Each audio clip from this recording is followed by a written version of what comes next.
The next video is about how to test muscular strength, which is the muscle's ability to exert a force, and also how to test muscular endurance, which is the capacity to perform several repetitions of an exercise continuously. There are two ways to measure muscular strength. One is with the 1RM test, and the second one is with a submaximal test. For any of the tests, make sure the subject has a warm-up. And make sure they're in the correct position with the back straight and their feet located at the same level. Once they're ready, they can start the warm-up doing 5 or 6 repetitions with a comfortable weight. In this case, she's only using the bar, which is fine. Also, the warm-up can be a practice trial for the subject to get used to the machine. In this case, we're using a leg press, which will tell us about the leg and hip strength.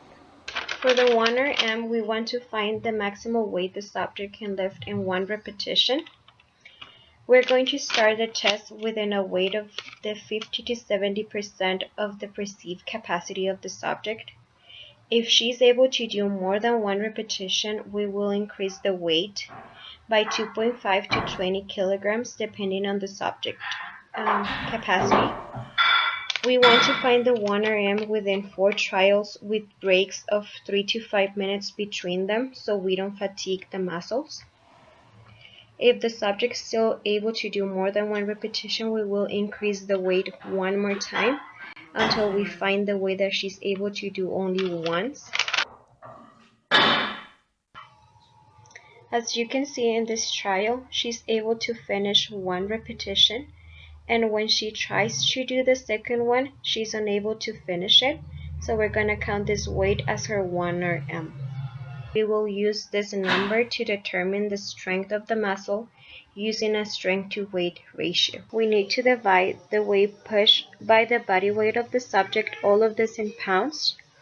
Then we're going to get a ratio. Once we have the ratio, we're going to look for the fitness category the subject falls in. You need to know the subject's age and sex. Let's say your subject is a female. She's 28 years old. She weighs 130 pounds and her 1RM was 158 pounds. So we're going to use the formula and we're going to divide 158 by 130. And we find out her ratio was 1.22. Once we look at the table, we can see that she fell on the well below average category. For the submaximal test, the subject will perform from 2 to 10 repetitions at a weight close to the 70% of his max capacity. If the individual is able to perform more than 10 repetitions, we will increase the weight until he's able to do only a number of repetitions between the range. This test is used for people who are not skilled or have not experience using heavy weights and they're not able to do a 1RM. Also, this test is used when you're working with adolescents and older adults. Once the test is finished, we're going to use the next formula to calculate the 1RM of the individual.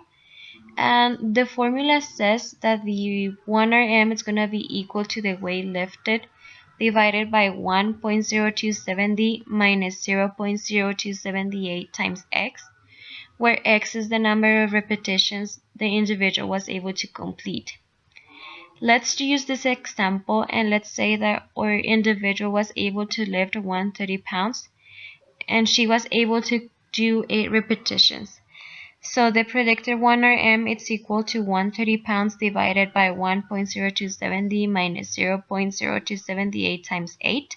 And we found that her predicted 1RM was 161.6 pounds.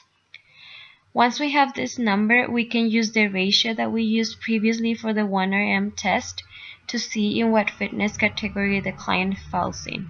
The next coming test is used to measure muscular endurance, and the test that we're going to be performing is the push-up test. This test can be done in 2 different positions. The first one is the standard down position, and the second one is the modified knee push-up position. For the standard position, we're going to start down on the floor. Make sure the hands are pointing forward and they're under the shoulders. The back should be straight, and we're going to be using our toes as our support, so they should be pointing down. The head should be up all the times, and when they're coming up, the elbow should be straight. When they're coming down, the chin should touch the mat, but the stomach should not touch the mat. We're gonna do as many repetitions as possible without rest, and the individual should keep the back straight all the times. For the modified position, we're gonna start with their elbows straight. Our knees are gonna be our support, and our lower leg is gonna be touching the mat with the ankle plantar flex. The hands should be pointing forward, the shoulders should be wide apart, the back straight, and the head up. When coming down, the shin should touch the mat, and the stomach should not be touching the mat. We're going to do as many repetitions as possible with this correct position. For any of the positions, we're going to stop the test once the client is unable to finish the push-up, or he's performing them without the correct technique or with the correct position within 2 repetitions. Once he completed the test, we can look in this following table in what fitness category the client falls in. Let's say he's a 24 years old male and he completed 22 push-ups. So that would put him in the good fitness category.